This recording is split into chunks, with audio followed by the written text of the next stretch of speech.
This is the X-Zone Broadcast Network, broadcasting worldwide on broadcast affiliates and satellite program providers, including CNN Broadcast Network, Sirius Satellite Network, Star Media, Good News Radio Network, Angel Broadcast Network, Wiki Broadcast Network, and WPBN TV. For more information on the X-Zone Broadcast Network, visit us at www.xzbn.net.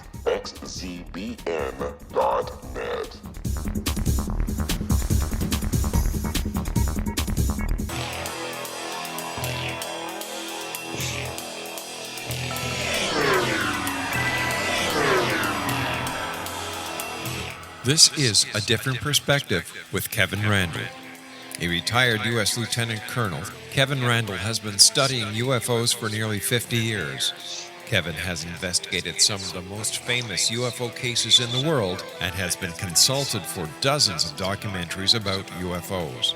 Considered one of the leading experts into the Roswell UFO crash of 1947, Kevin has written more than 25 books about UFOs, including the recently published Roswell in the 21st Century. Now, here is the host of A Different Perspective, Kevin Randle.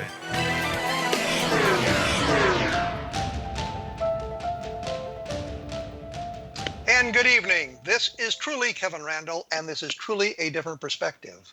In a moment, I'm going to be joined by Brad Steiger, who actually appeared on my radio show that I had in El Paso, Texas, 2 decades ago. So, Brad and I go back a long way in that respect. In fact, I've known Brad for quite a number of years, and I've been trying to get him on the program for a while here, but situations just didn't work out for us to do it or connect before now. But now we're ready for our great Halloween Spooktacular, and we'll be telling some horrible UFO stories, I guess. Brad claims to have written his first book at age 7, but he doesn't claim that they published it. So No, that's one of those wonderful. Well, I simply said, and Kevin, you know me well enough. If you heard me say, if someone asked you when you write your first book, I said, well, I think I was 7, but it drew heavily on House at Pooh Corner.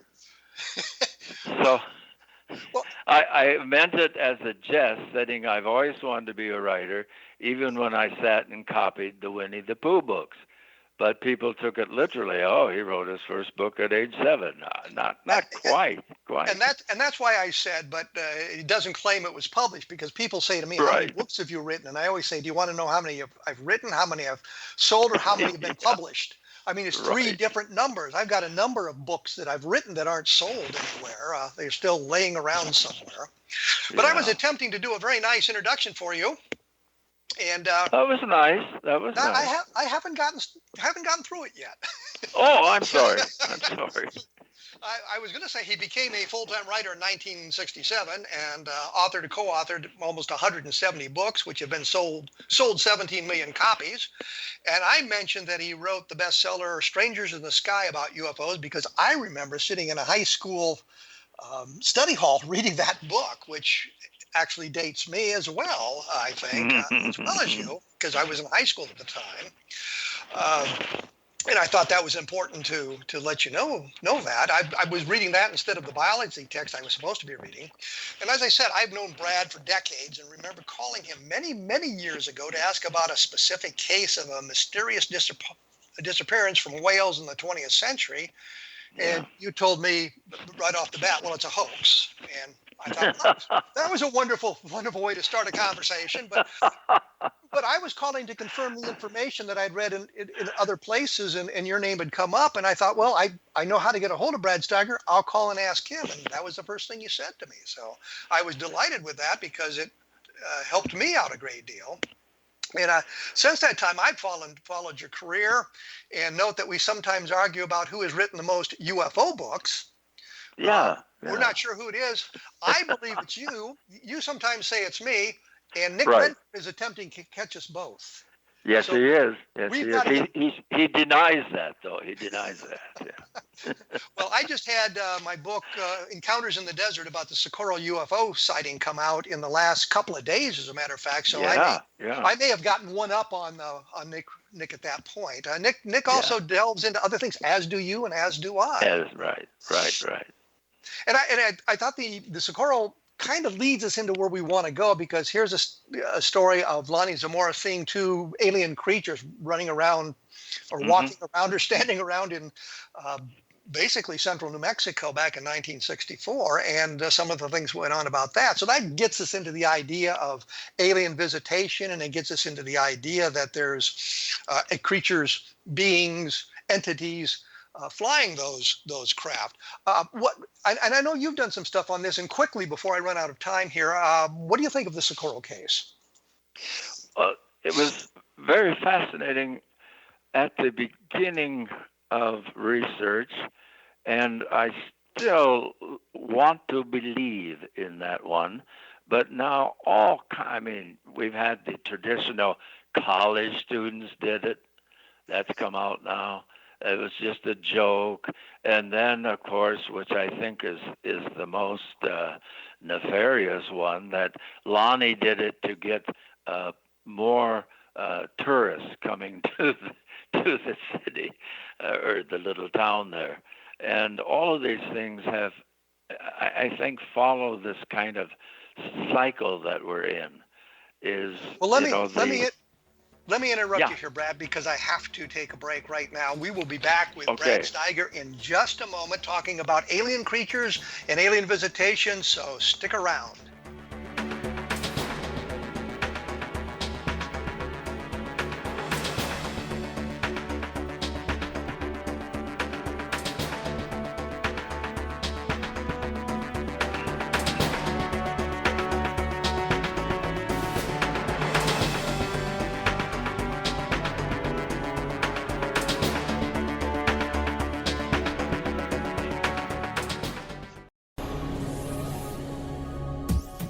This is the X-Zone Broadcast Network, broadcasting worldwide on broadcast affiliates and satellite program providers, including CNN Broadcast Network, Sirius Satellite Network, Star Media, Good News Radio Network, Angel Broadcast Network, Wiki Broadcast Network, and WPBN TV. For more information on the X-Zone Broadcast Network, visit us at www.xzbn.net.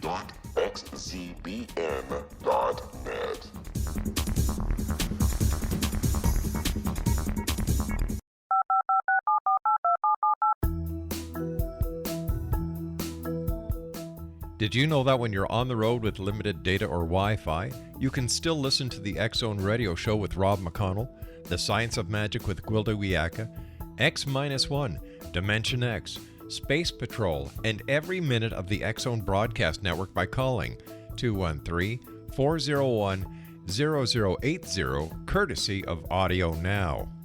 No smartphone, app, or internet needed. It saves your data plan, and it's free if you have unlimited minutes. Call 213-401-0080 to listen on any phone, anytime, anywhere.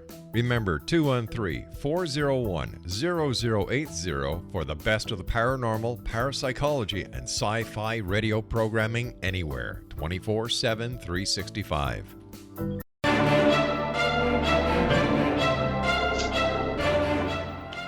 As promised, I am back with Brad Steiger, fellow Iowan.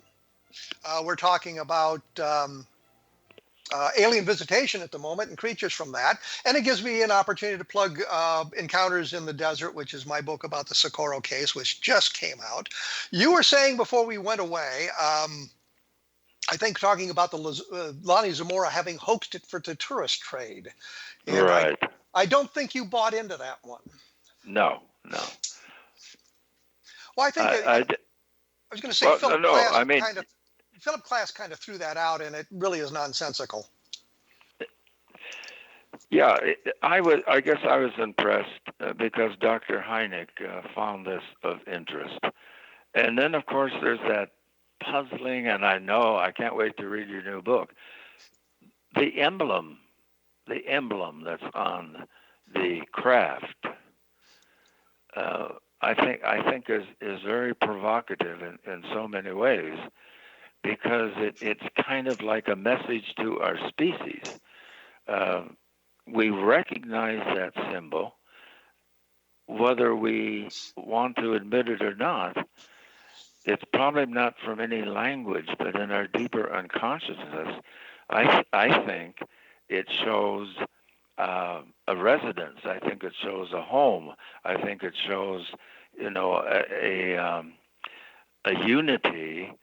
And whatever the UFO phenomena is, and I tend to think now it's probably multidimensional, but you can't. No one knows for sure.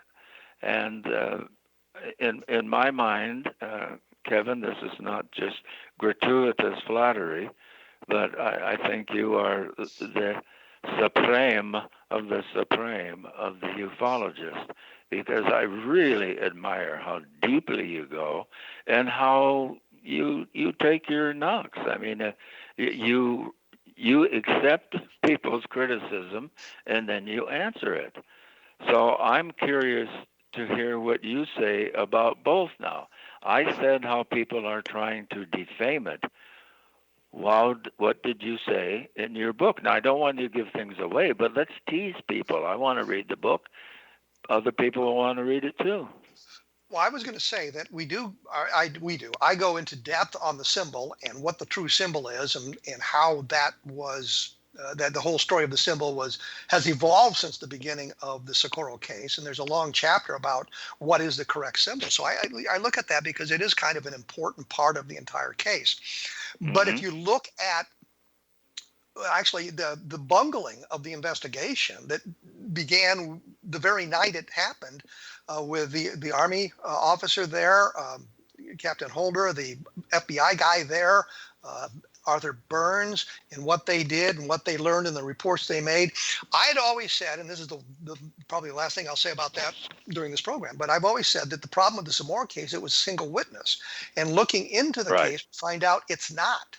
There were three people who called. There were three people who called the police station prior to anything that Zamora said, saying they'd seen a blue flame or something in the sky, and nobody followed up on it. Holder mentioned it. Holder mentioned it in his report written that very night. He mentioned three people called the police station, and Hynek didn't follow up on it, and Ray Stanford didn't follow up on it. The Lorenzens didn't follow up on it. The Air Force didn't follow up on it. Nobody followed up on that really critical piece of evidence. If you could have found those people, and it shouldn't have been that hard to find them in Socorro, New Mexico, because you know the flight path, and you could have been knocking on doors in those neighborhoods to see, did you see this thing? Did you hear this thing? Nobody followed up on that. So that was kind of one of the things that disturbed me about that case. So I look at the totality of the evidence and lay out my conclusions and what I think was going on in the case. But this really gets us into alien visitations and alien creatures. Right. And I know you've got some wonderful stories about that sort of thing. So what have you learned in your investigations, vast though they are, of alien creatures in the past? Well, obviously, after Strangers from the Skies, that really, I think I was brought to New York to finish my biography of Rudolph Valentino, the one that was later made into a film. And so, of course, here's an Iowa boy, never been to New York before, and I'm meeting all kinds of editors through the course of working with the publisher, McFadden Bartell at that time. But I'm meeting other editors, and this is kind of, like a dream fulfillment for the kid from the cornfield. And I had Ivan T. Sanderson, the naturalist scientist, had begged me to do a book on poltergeists. Now, he was reading my weekly column in a tabloid called A Walk on the Weird Side by Brad Steiger. So he had been reading that for about a year, and he says, you've got to do poltergeists. Well, I had sold this book on poltergeists, but I came to do finish the Valentino story.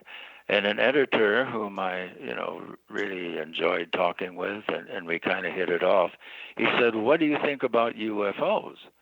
And I said, "Well, they're in my files, but I'm basically a phenomenologist. I'm basically a psychical researcher, but I kind of think, there's a bleed through there. There's a blending." And he said, "Well, would you like to do one?" And I said, "Yes." And that became Strangers from the Skies, which came out, again, one of those things which a book has to do somehow, a movie has to do. It has to hit, the feeling of the time, the zeitgeist of the moment, and it did, and it really took off. And suddenly I'm a ufologist, which I've never really claimed, but I certainly have researched now in foreign countries and every state and province in the U.S. and find it totally fascinating and totally maddening. And one of the things that I, of course, was drawn to is, what do people see? Do they actually see entities with us, or are they just seeing shiny things going over in the sky? Well, it turns out I'm getting reports right and left from the book of all kinds of people who are telling me of the incredible creatures that they've seen. I mean, it varies. Well, just to flip through the book, from little green men, the blonde Nordics, the grays, the praying mantises, which are among the creepiest to me, and the reptilians and serpent people, robots and androids, and hairy dwarfs. Now, that's just a few of the classes of entities that people are seeing.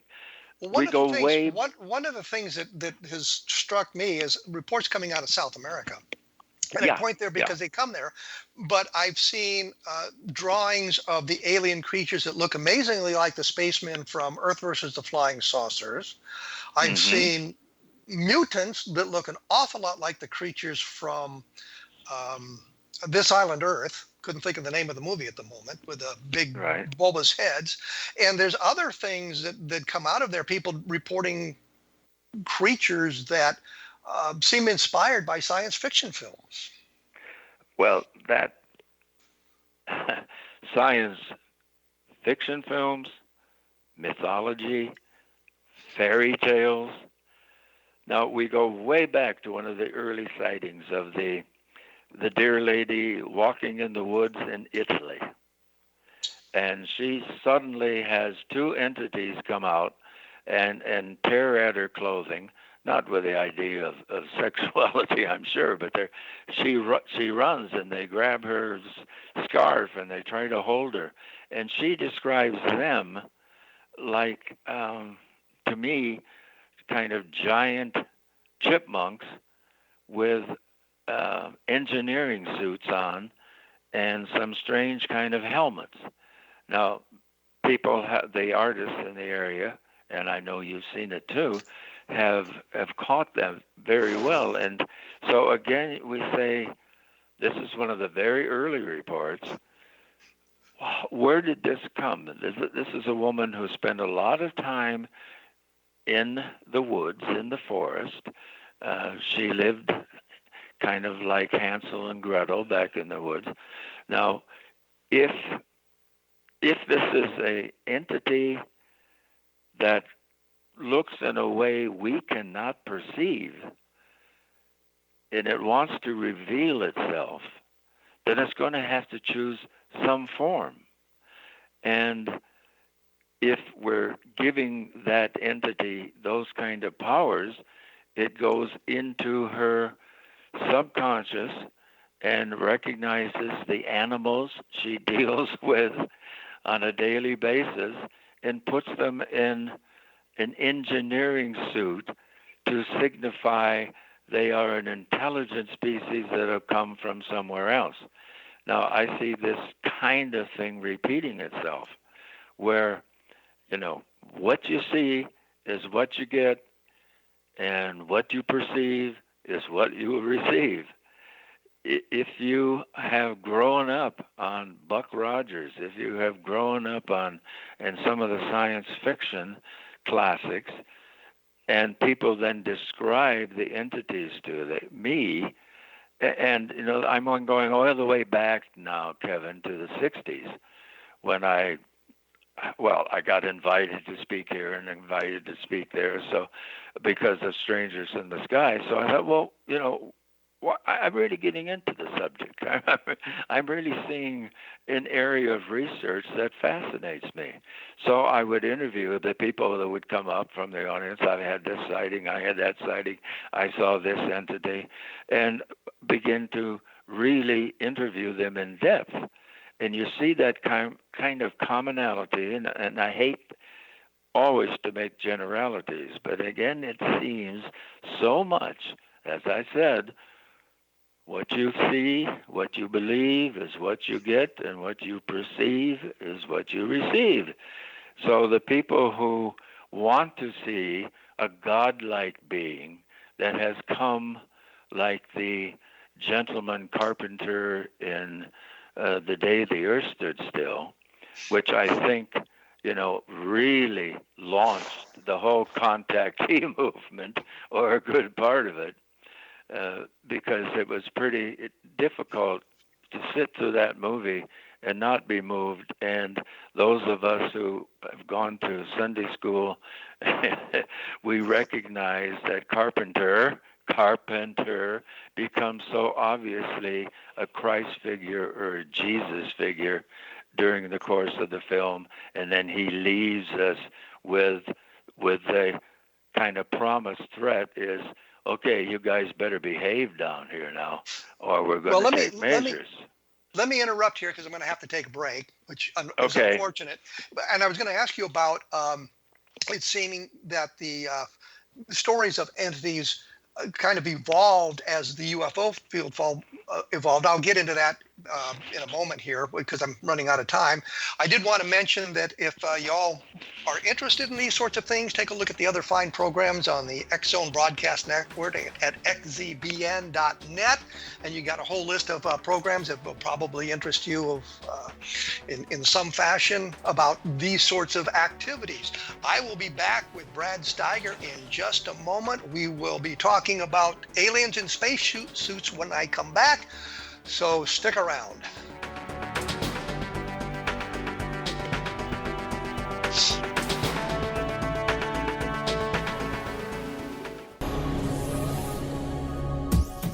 This is the X-Zone Broadcast Network, broadcasting worldwide on broadcast affiliates and satellite program providers, including CNN Broadcast Network, Sirius Satellite Network, Star Media, Good News Radio Network, Angel Broadcast Network, Wiki Broadcast Network, and WPBN TV. For more information on the X-Zone Broadcast Network, visit us at www.xzbn.net.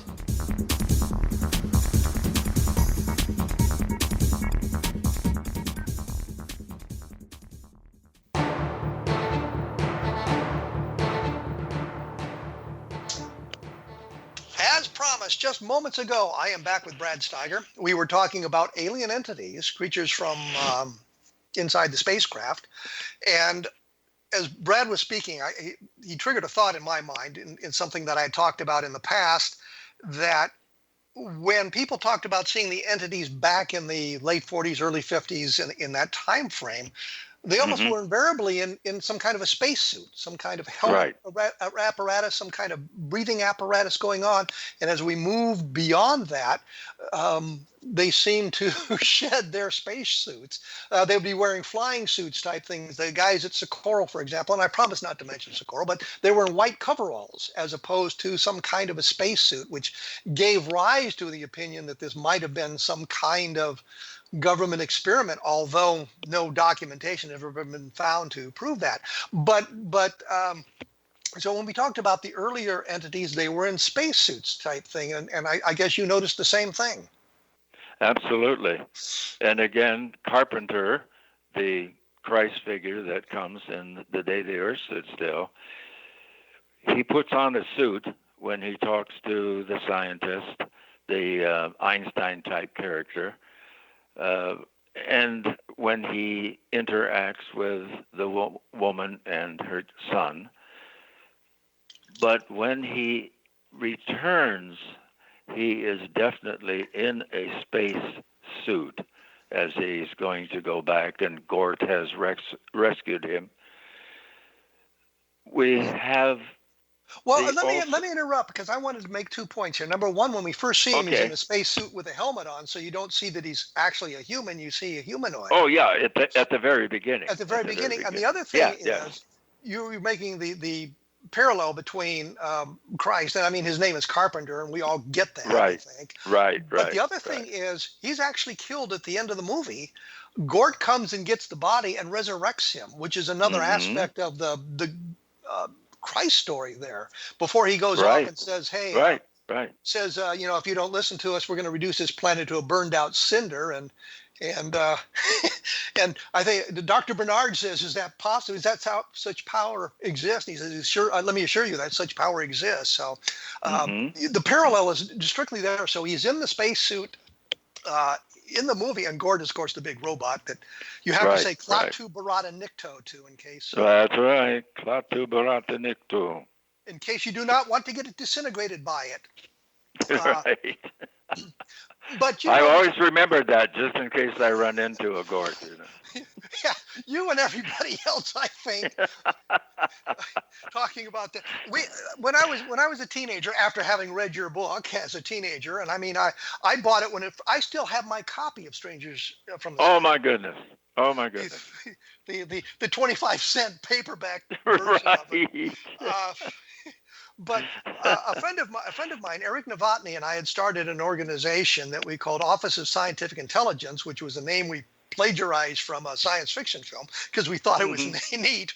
And our motto was Klaatu Barada Nikto, because we figured nobody'd get it. But nobody would.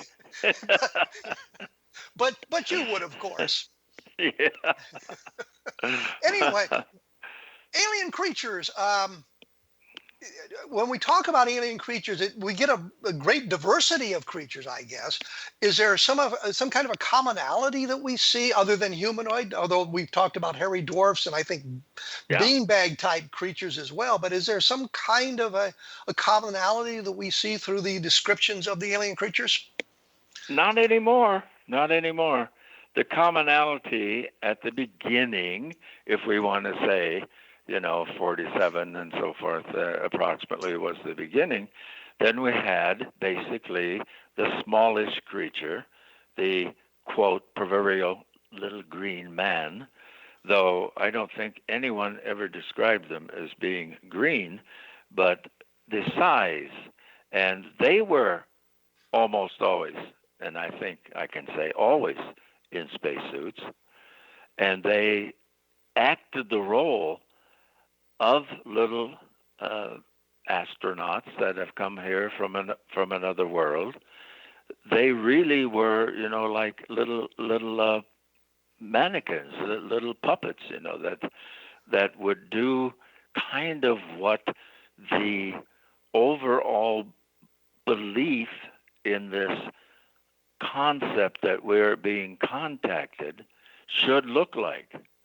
Larger heads, because that symbolizes they have bigger brains because they got here before we got there, and larger eyes, all those things which seem to symbolize, for some people, wisdom and the ability to see the future or whatever.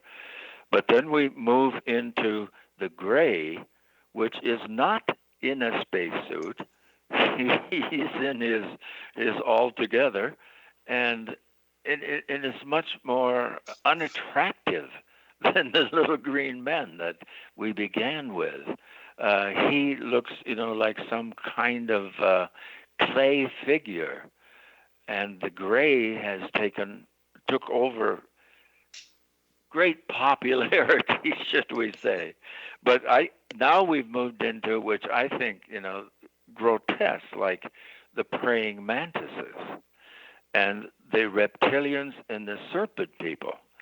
Now, the reptilians Okay, there's all kinds people are building logic why interspace travelers would be reptilian.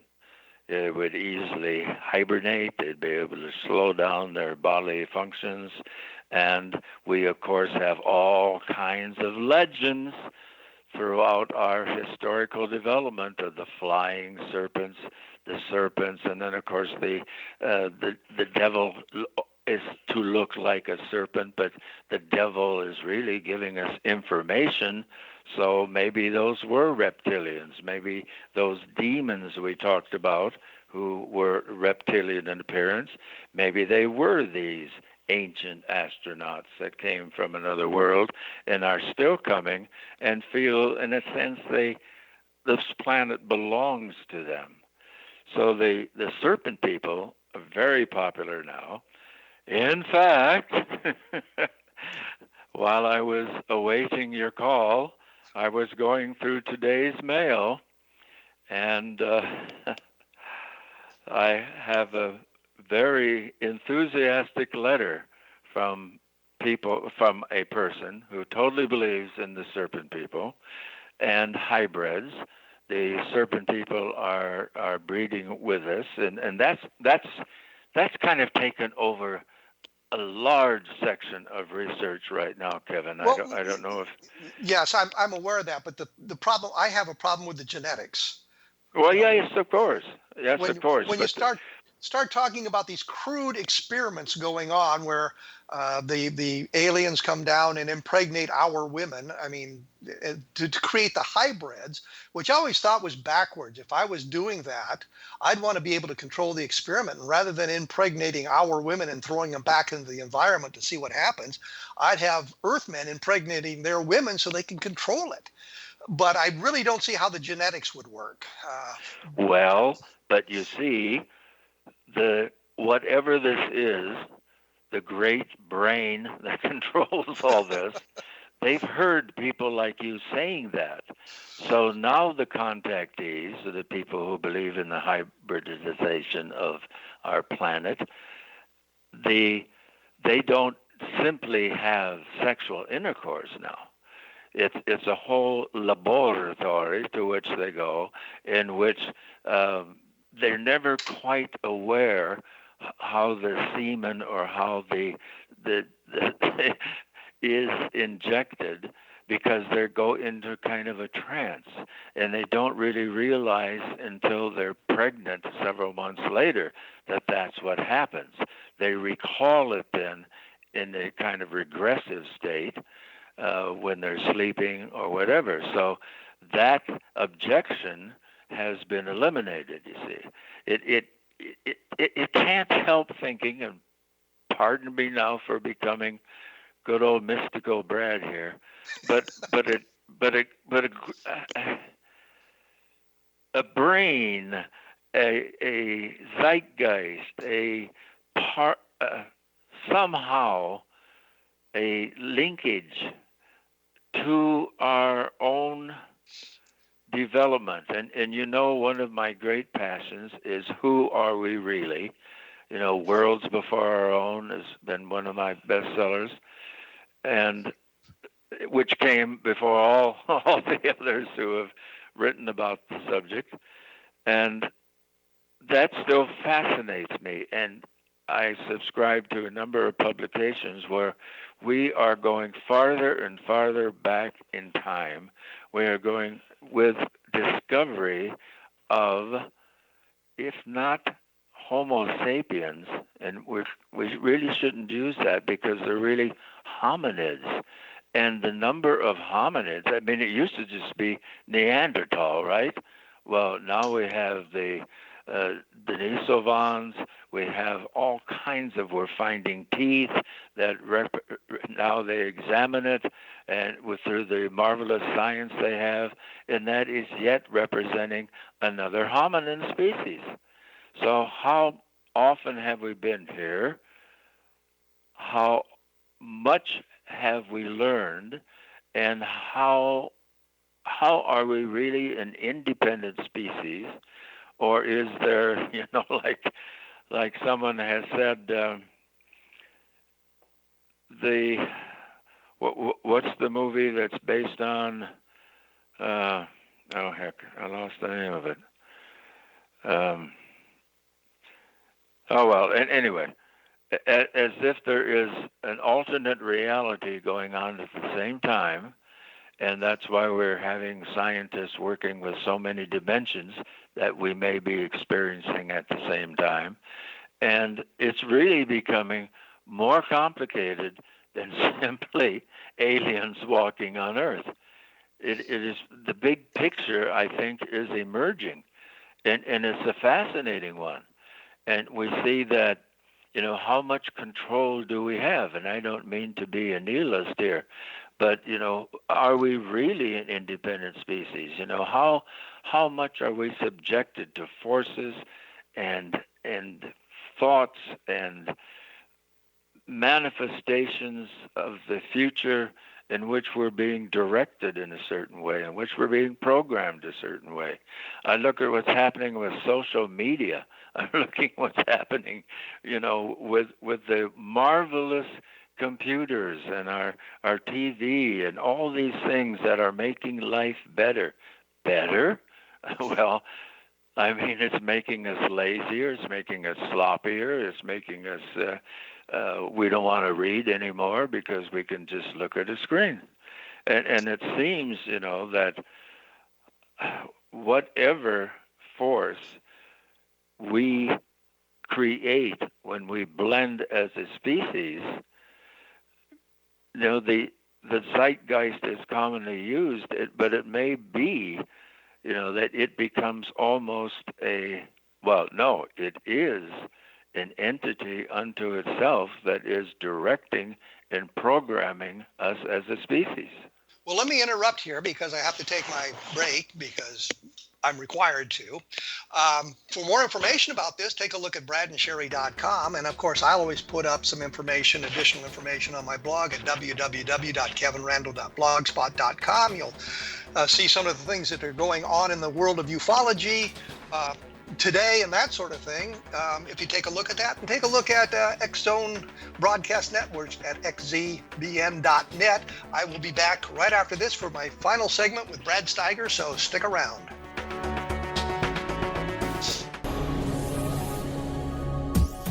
This is the X-Zone Broadcast Network, broadcasting worldwide on broadcast affiliates and satellite program providers, including CNN Broadcast Network, Sirius Satellite Network, Star Media, Good News Radio Network, Angel Broadcast Network, Wiki Broadcast Network, and WPBN TV. For more information on the X-Zone Broadcast Network, visit us at www.xzbn.net.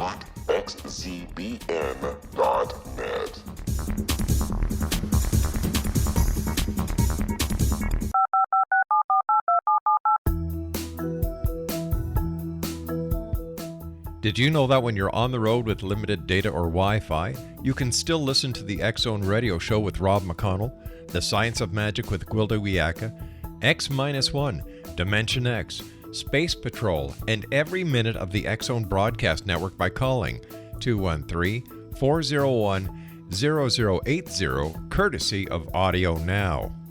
No smartphone, app, or internet needed. It saves your data plan and it's free if you have unlimited minutes. Call 213-401-0080 to listen on any phone, anytime, anywhere. Remember 213-401-0080 for the best of the paranormal, parapsychology, and sci-fi radio programming anywhere, 24/7, 365.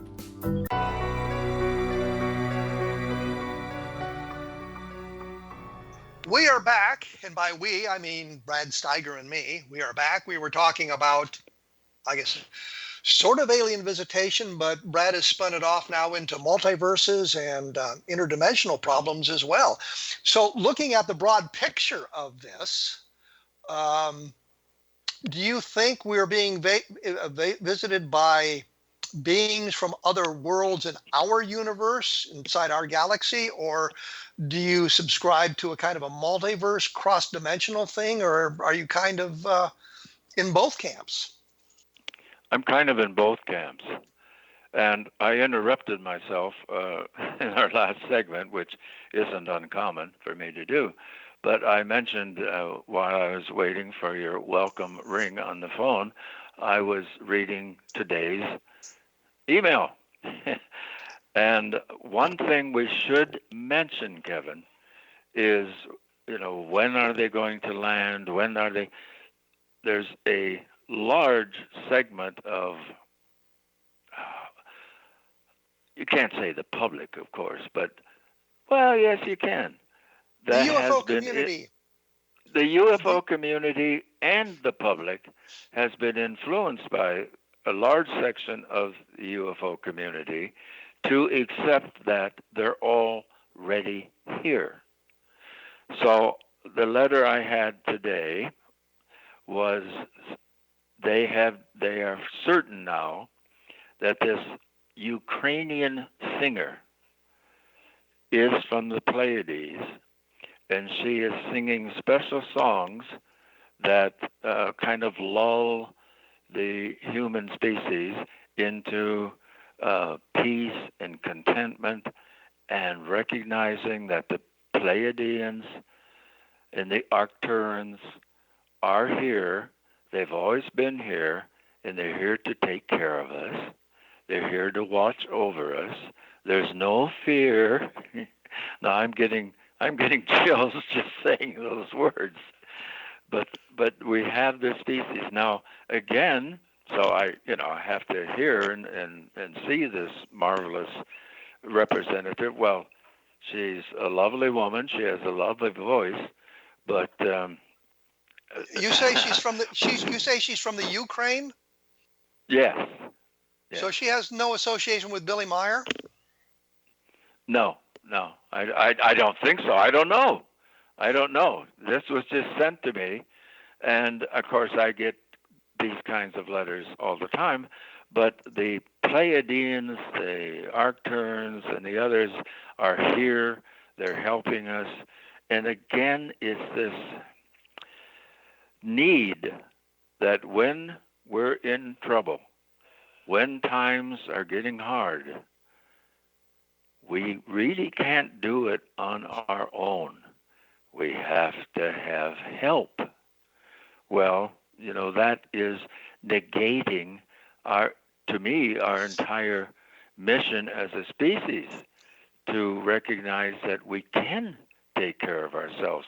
We can learn to be a structured society. We can learn to get along, for God's sake. We can learn to recognize that we all are one, and we're moving toward what can be a much greater tomorrow. But I think the fact that the Pleiadians are now coming in here, I don't think they're going to help us at all. I think they'll just confuse things. But what I'm saying is, now we've graduated, you see, from the little green men, or the little species that we saw in Socorro, and we progressed all the way up from the Nordics, from the various other entities, to the fact that, to the claim, the supposition, that they're already here, and they're here to help us and guide us and direct us. Well, I think too often in our history as a species, someone has tried to direct us and help us and take care of us, and we don't need it anymore. Well, one thing I've noticed in the abduction phenomenon, for example, that the creatures being described as the abductees in the United States are basically the Greys. But when you look at the rest of the world, they have a wide variety of different creatures that are involved in the abductions. Right. And you've noticed that as well. Yes. And this, it seems to be they're getting better looking all the time, Kevin. they're getting they're becoming a model for us now. I don't think too many of us want to look like the entity seen at Socorro, but some of the people now that others claim are Pleiadians or from another space, are, of course, ideal-looking men, ideal-looking women, and fit all the requirements and fantasies that one might have about creatures from outer space. It's kind of like the vampire. You know, we have Nosferatu, which is an accurate depiction of a vampire as a weaselly, ugly, rodent-type creature. That's what the vampire looked like traditionally. But then, of course, we had, Count Dracula coming, and he's an aristocrat, and he dresses well, and he doesn't drink wine, but we can't do a vampire movie without the vampire being an extremely attractive man or woman. So we keep pushing the old tradition, which maybe was a little, skin your knees and hurt your elbows, but that's life, to an idealization of what is waiting for us with the aliens. So you're suggesting that as we've seen the evolution of the vampire from the weasel to an attractive man or woman, we now have the aliens in alien visitation from other planets following the same kind of evolution, at least in the stories that are being told. At least in the stories that are being told. Currently. Yes, currently. And do you see an end game here? Oh, well, as I say, I know, I got 2.5 minutes. I grew up in the 30s and 40s, and, what happened at that time is indelibly etched in all of our minds. And, when you lost uncles and cousins and brothers and so forth, you just say, we don't need anyone to decide who's right and who's wrong, who's good and who's evil. This is the responsibility of our species, to be able to make intelligent decisions. I resent anyone from anywhere making those decisions for us. Well, let me ask this, because I got very little time left, but are you currently working on a new book, a new direction for your research, or are you just kind of kicking back? Kind of kicking back. I'll be 82 in another couple of months here. And I don't know. I've written 195 books now, and I'll have a new one coming out next summer, which explores what are ghosts really? What are they really? And maybe if I do another book, it'll probably be, what are aliens really? Really, what are they? But the book you've got coming out, that's already been handed in, I take it. Yes. So you're going through will be going through the process of proofreading and all of that other nonsense. Yes. That seems to have devolved to the author now, when there used to be people in New York and whatnot who did that sort of thing. That seems that we all now end up with having to do that as well. Well, I'm fortunate in that I actually have a very sane and helpful editor, so that helps. Well, that's good. Listen, Brad, I'm running out of time, as you know. It's been delightful talking to you and picking your brain on all these various aspects of ufology and the paranormal. And I'm sure if we can arrange it, you'd come back on the program at some future date. Oh, most certainly. Well, thank you very much for joining us here on A Different Perspective. For those of you who are interested, take a look at bradandsherry.com. You'll find some more stuff about Brad and Steiger and Sherry Steiger and what they've been doing and their research activities.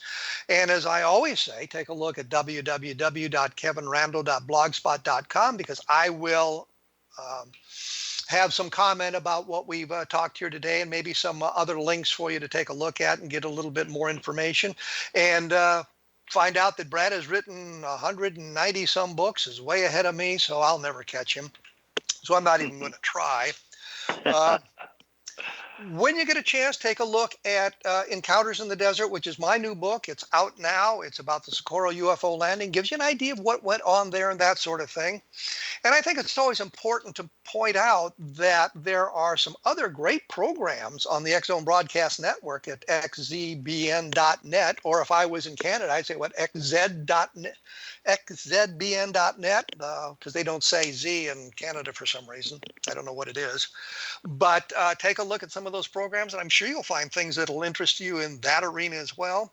And I try to point out that Roswell in the 21st century gives you a dispassionate look of where the Roswell case stands today, as opposed to where it was 20 years ago when we were all so excited about the Roswell case and what it was going to provide for ufology. Next week, I'm going to be joined by Robert Powell, and we're going to be talking about an organization that is being formed now to do additional UFO research, and has nothing to do with the announcements in the last couple of days from, I think it's Tom DeLonge or formerly of Blink 182. I will be back in 167 hours with another edition of A Different Perspective, so stick around. Or don't go away.